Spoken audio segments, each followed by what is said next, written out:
എന്താപ്പോ കാട്ട പഠിച്ചോ നമ്മളെ റബ്ബല്ലേ.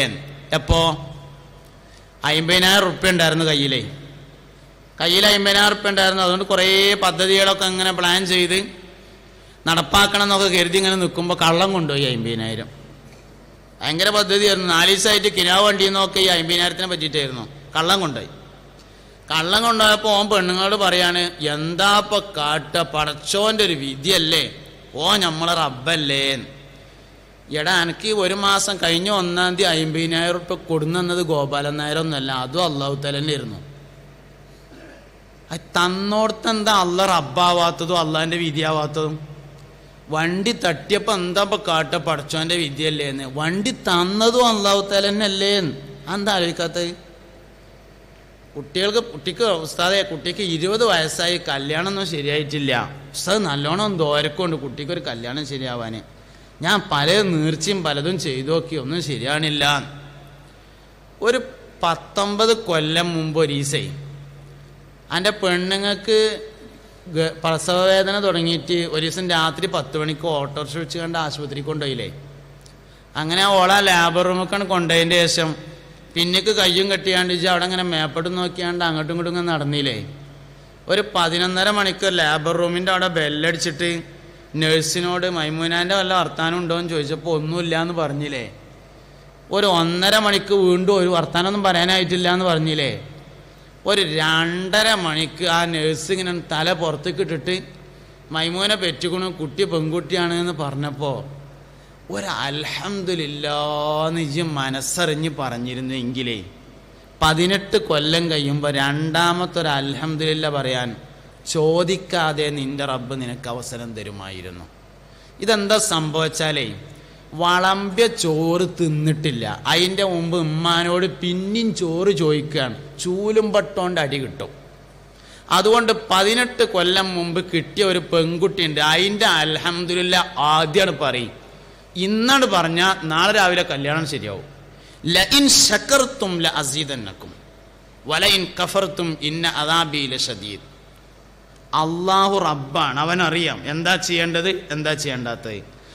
അള്ളാഹു റബ്ബാണ് എന്നതിൽ ഈമാൻ ഉണ്ടായാൽ പോരാ, അള്ളാഹു റബ്ബാണ് എന്നതിൽ തൃപ്തി ഉണ്ടായിരിക്കണം. മൻ റളിയ ബില്ലാഹി റബ്ബൻ, നിന്റെ റബ്ബ് അള്ളാഹു ആണ് എന്നതിൽ നിനക്ക് സന്തോഷം ഉണ്ടായിരിക്കണം, നിനക്ക് തൃപ്തി ഉണ്ടാകണം. ഈമാന്റെ രസം എന്താണെന്ന് വെച്ച് ശരിക്കും മനസ്സിലാക്കുന്നാല് വബിൽ ഇസ്ലാമി ദീനൻ, ഇസ്ലാമിനെ ജീവിത വഴിയായി ഇഷ്ടപ്പെടണം. 5 സെന്റ് സ്ഥലമുണ്ട്, തറപ്പണി കഴിഞ്ഞിട്ടുണ്ട്, ജില്ലാ ബാങ്കിൽ നിന്ന് ലോണൊക്കെ കിട്ടാണ്ട് എന്താ ഇപ്പൊ കാട്ട്, മുസ്ലിമായി പോയില്ലേ. എടങ്ങാറായിട്ട് മുസ്ലിമായാലേ ഇസ്ലാം ദീൻ്റെ ഒരു രസം കിട്ടൂല. കഷ്ടപ്പെട്ട് മുസ്ലിമായിട്ട് കാര്യമില്ല, ഇഷ്ടപ്പെട്ട് മുസ്ലിമാവാൻ കഴിയോ ഇസ്ലാം ദീൻ ഭയങ്കര രസീകാരം. എടങ്ങാറായിട്ട് നമ്മൾ മുസ്ലിമായിട്ടൊരു കാര്യമില്ല, ഈമാൻ രസം കിട്ടൂല. ഇതന്നെ സംഗതി. ഒരുപാട് വഴിയുണ്ട്, പക്ഷെ എന്താ ഇപ്പൊ കാട്ടെ നമ്മൾ മുസ്ലിമായി പോയില്ലേ. സംഗതി ഇപ്പൊ ഒന്ന് തല തുറന്നിട്ട് നടക്കണം എന്നൊക്കെ ഉണ്ട്, എന്താ ഇപ്പൊ കാട്ടെ മുസ്ലിമായി പോയില്ലേ. ഒരു കാര്യമില്ല, ഇഷ്ടപ്പെട്ട് മുസ്ലിം ആവാൻ പറ്റുമോ, എന്നാൽ ഈമാന്റെ രസം കിട്ടും. എടങ്ങാറായിട്ട് മുസ്ലിമായാൽ ഈമാന്റെ ഒരു രസം കിട്ടൂല. വബി മുഹമ്മദിൻ സല്ലല്ലാഹു അലൈഹി വസല്ലമ നബിയും റസൂല, മുഹമ്മദ് നബി സല്ലല്ലാഹു അലൈഹി വസല്ലമ തങ്ങളെ നബിയും റസൂലുമായി ഇഷ്ടപ്പെട്ടാൽ ഈമാൻ ഭയങ്കര രസം ഉണ്ടാവും. മുഹമ്മദ് നബി സല്ലല്ലാഹു അലൈഹി വസല്ലമ തങ്ങളെ നബിയായി ഇഷ്ടപ്പെടണം, റസൂലായി ഇഷ്ടപ്പെടണം. അത് രണ്ടും രണ്ടാണ്. നബിയായിട്ട് ഇഷ്ടപ്പെടുക എന്നെ വേറെയാണ്, റസൂലായിട്ട് ഇഷ്ടപ്പെടുക എന്നെ വേറെയാണ്. റസൂലായിട്ട് ഇഷ്ടപ്പെടണം. മുഹമ്മദ് നബി എൻ്റെ നബിയാണ്. ഏത് മുഹമ്മദ് നബി? ആ 11 കല്യാണം കഴിച്ച മുഹമ്മദ് നബി ഉണ്ടല്ലോ, ആ മുഹമ്മദ് നബി തന്നെയാണ് എൻ്റെ നബി. എനിക്ക് ഭയങ്കര രസമാണ്. അത് ഇഷ്ടം തോന്നുന്നുണ്ടോ, ഈമാന്റെ രസം കിട്ടും. അതിൽ ഇഷ്ടം തോന്നുന്ന ഒരാൾക്ക് മുഹമ്മദ് നബി സല്ലല്ലാഹു അലൈഹി വസല്ലമ തങ്ങൾ നമ്മുടെ നബിയായതിൽ നമുക്ക് ഇഷ്ടം തോന്നണം. മലയാളത്തിൽ ഒരു പ്രസിദ്ധീകരണത്തിൽ മുമ്പൊരു ചോദ്യം ഉണ്ടായിരുന്നു, പല്ലിയെ കൊല്ലണം എന്ന് ഹദീസിൽ പറഞ്ഞിട്ടുണ്ടെന്ന് കേൾക്കുന്നു, അത് ശരിയാണോ എന്നാണ് ചോദ്യം. പല്ലിയെ കൊല്ലണമെന്ന് ഹദീസിൽ പറഞ്ഞതായി കേൾക്കുന്നുണ്ട്, അത് ശരിയാണോ എന്ന് ചോദ്യം. മറുപടിക്കാരൻ അതിന് മറുപടി പറയുന്നു, പല്ലിയെ കൊല്ലണമെന്ന് ഹദീസിൽ പറഞ്ഞിട്ടുണ്ട്, അത് സ്വഹിയായ പരമ്പരയിലൂടെ റിപ്പോർട്ട് ചെയ്യപ്പെടുകയും ചെയ്തിട്ടുണ്ട്.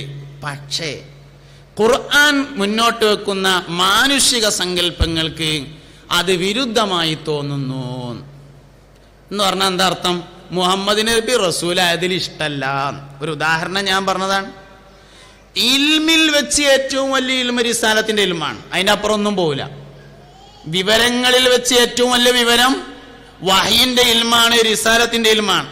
റിസാലത്തിന്റെ ഇൽമിലുണ്ട് പല്ലിയെ കൊല്ലണമെന്ന്. അത് സ്വഹിയായ പരമ്പരയിലൂടെ റിപ്പോർട്ട് ചെയ്യപ്പെടുകയും ചെയ്തിട്ടുണ്ട്. പക്ഷേ തന്നെ പറഞ്ഞാൽ മതി, അതിന്റെ ബാക്കി പറയണ്ട. ആ പക്ഷിയോട് കൂടെ തന്നെ ആള് പുറത്തായി. ആ പക്ഷന്റെ ഒരു പ്രശ്നമല്ലോ. കാരണം റിസാലത്തിന്റെ ഇൽമ തന്നെ അത്രയും പ്രധാനപ്പെട്ടതാണ്. മുഹമ്മദ് നബി നിന്റെ റസൂലായതിൽ നിനക്ക് ഇഷ്ടമുണ്ടോ? ഈമാന്റെ രസം കിട്ടും, അല്ലെങ്കിൽ ഈമാന്റെ രസം ഉണ്ടാവില്ല. പ്രധാനപ്പെട്ട വിഷയമാണ്. അതുകൊണ്ട് നല്ല പേരിടുക, ഹലാലും തയ്യുമായ ഭക്ഷണം കൊടുക്കുക. ഹലാലും തയ്യുമായ ഭക്ഷണം കൊടുക്കുക. നാലാമത്തെ കാര്യം ദീൻ പഠിപ്പിക്കുക. ഒരു വാക്ക് ഞങ്ങളോട് പറയാണ്, മക്കൾക്ക് ദീൻ പഠിപ്പിക്കാതെ ദുനിയാവ് പഠിപ്പിച്ചാൽ അവർ പഠിച്ചത് കൊണ്ട് അവർക്ക് തന്നെ ഗുണമുണ്ടായിരിക്കില്ല. വാപ്പാക്കും മക്കൾ ഏതായാലും കാര്യമില്ല. ഓല് പഠിച്ചതുകൊണ്ട് ഓൽക്ക് എന്തെങ്കിലും ഒരു കാര്യം കിട്ടണ്ടേ? അതും ഉണ്ടാവില്ല ദീൻ പഠിപ്പിക്കാതെ ദുനിയാവ് പഠിപ്പിച്ചാൽ. അതുകൊണ്ട് മക്കൾക്ക് ദീൻ പഠിപ്പിക്കുക എന്നത് പ്രധാനപ്പെട്ട കാര്യമാണ്. പഠിപ്പിച്ചാൽ പോരാ, പരിശീലിപ്പിക്കുക കൂടി വേണം. ദീനീ വിദ്യാഭ്യാസം എന്ന് പറഞ്ഞാൽ മുസ്ലിമായി ജീവിക്കാൻ പഠിപ്പിക്കുക എന്നല്ല, മുസ്ലിമായി ജീവിക്കാൻ പരിശീലിപ്പിക്കുക എന്നാണ് മതവിദ്യാഭ്യാസം. മതവിദ്യാഭ്യാസം എന്ന് പറഞ്ഞാൽ മുസ്ലിമായി ജീവിക്കാൻ പഠിപ്പിക്കലല്ല. 5ാം ക്ലാസ് പാസ്സായി എന്ന് പറഞ്ഞാല് 5ാം ക്ലാസ്സിൽ സമസ്തന്റെ സർട്ടിഫിക്കറ്റ് കിട്ടി, റബീഉൽ അവ്വലിന് ഫ്രെയിം ചെയ്ത് ഉസ്താദ്മാര് തന്നു, ചോരുമ തൂക്കി എന്നത് പോരാ. നിക്കാരം തുടങ്ങിയിട്ടുണ്ട്, 5ാം ക്ലാസ് പാസ്സായി. 7ാം ക്ലാസ് പാസ്സായി എന്ന് പറഞ്ഞാൽ കച്ചവടം ചെയ്യുമ്പോൾ പലിശ വരാതിരിക്കാൻ ശ്രദ്ധിക്കണുണ്ട്, എന്നാലും 7ാം ക്ലാസ് പാസ്സായി. 10ാം ക്ലാസ് പാസ്സായി എന്ന് പറഞ്ഞാൽ മുർത്തദ്ദാവുന്ന കാര്യങ്ങളെ കുറിച്ചൊക്കെയുള്ള ശ്രദ്ധയും ബോധവും ഉണ്ട്, എന്നാ 10ാം ക്ലാസ് പാസ്സായി. സർട്ടിഫിക്കറ്റ് കൊണ്ട് കാര്യമില്ല. ദീനീ വിദ്യാഭ്യാസം എന്ന് പറഞ്ഞാൽ മുസ്ലിമായി ജീവിക്കാൻ പരിശീലിപ്പിക്കലാണ്. വ്യഭിചാരം, ഗീബത്ത്, കോലം കെട്ടല്, പലിശ, 4 തെറ്റുകൾ ഇന്ന് വളരെ വ്യാപകമായി കൊണ്ടിരിക്കുകയാണ്. മനുഷ്യന്മാർക്ക് ഒരു ശ്രദ്ധയുമില്ലാത്ത 4 തെറ്റുകൾ. ഒന്ന് വ്യഭിചാരം. ഒരു ശ്രദ്ധയില്ല വ്യഭിചാരത്തിന്റെ കാര്യത്തിൽ. പഴയ കാലത്തൊക്കെ എവിടെങ്കിലും ഒരു വ്യഭിചാരം നടന്നു, അല്ലെങ്കിൽ ഒരു അവിഹിത ഗർഭമുണ്ടായി, ഒരു പെണ്ണ് ചാടിപ്പോയി എന്നൊക്കെ കേട്ടാല് ആൾക്കാർ മൂക്കത്ത് വിരലച്ച് വലിയ അത്ഭുതത്തോടുകൂടെ അജബായിട്ട് കേൾക്കാറുണ്ടായിരുന്നു. ഇന്നിപ്പോൾ അങ്ങനത്തെ ഒരു സംഭവം ഒരു നാട്ടിൽ ഇല്ലെങ്കിൽ ആ നാടൊന്നിനും പറ്റൂല. അങ്ങനെയാണ്. അതെന്തെങ്കിലും ഒരു സംഭവം ആണെന്നുള്ളിടത്താണ്, എന്നാലേ ഒരു സംഗതിക്ക് ഒരു രസമുള്ളൂ. ഒരു ദിവസം പത്രത്തിൽ അങ്ങനത്തെ ഒരു വാർത്ത ഇല്ലെങ്കിൽ അന്നത്തെ പത്രം ഒരു കുണുസും ഇല്ലാത്ത കോലത്തിലാവും. അപ്പം അതുകൊണ്ട് അങ്ങനത്തെ എന്തെങ്കിലുമൊക്കെ ഒന്ന് വേണം. വ്യഭിചാരം ഗൗരവം നഷ്ടപ്പെട്ടുകൊണ്ടിരിക്കുന്നു. ലൈംഗികാവയവം കൊണ്ട് മാത്രമല്ല വ്യഭിചാരം. ശ്രദ്ധിക്കണേ നിങ്ങൾ, ലൈംഗികാവയവം കൊണ്ട് മാത്രമല്ല വ്യഭിചാരം ഉള്ളത്.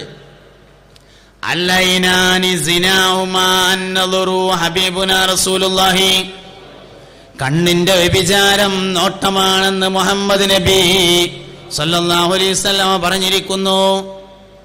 പരിശുദ്ധമായ ശരീഅത്തിൽ ഏറ്റവും വലിയ ശിക്ഷയുള്ള തെറ്റാകുന്നു വ്യഭിചാരം. വ്യഭിചാരി നാളെ മഹ്ശറയിൽ വരുന്ന സമയത്ത് അവന്റെ അല്ലെങ്കിൽ അവളുടെ ഗുഹ്യത്തിലൂടെ ഒരു ചലം ഒലിച്ചുകൊണ്ടിരിക്കുന്നതാണെന്നും ആ ചലത്തിന്റെ ദുർഗന്ധം കിലോമീറ്ററുകളോളം ദൂരത്തേക്ക് അടിക്കുന്നതാണെന്നും നരകത്തിൽ അവന്റെ തൊട്ടടുത്ത് കിടക്കുന്ന ആള് പോലും ദുർഗന്ധം കാരണം അവനെ ആക്ഷേപിക്കുന്നതാണെന്നും പരിശുദ്ധ നബി സല്ലല്ലാഹു അലൈഹി വസല്ലം പറഞ്ഞിരിക്കുന്നു. ഇസ്ലാമിക ശരീഅത്തിൽ ഏറ്റവും കുറ്റമുള്ളൊരു തെറ്റാണ് വ്യഭിചാരം. യുളാഫു ലഹുൽ അദാബു യൗമൽ ഖിയാമത്തി വയഖ്ലുദു ഫീഹി മുഹാനാ. വ്യഭിചാരികൾക്ക് നാളെ ശിക്ഷ ഇരട്ടിയാക്കപ്പെടുന്നതാണ് എന്ന് പരിശുദ്ധ ഖുർആൻ പറഞ്ഞിട്ടുണ്ട്. എല്ലാ തെറ്റുകൾക്കും ഒരു ശിക്ഷയാണ്, വ്യഭിചാരത്തിന് ഇരട്ടി ശിക്ഷയാണ് എന്ന് വിശുദ്ധ ഖുർആൻ പറഞ്ഞു.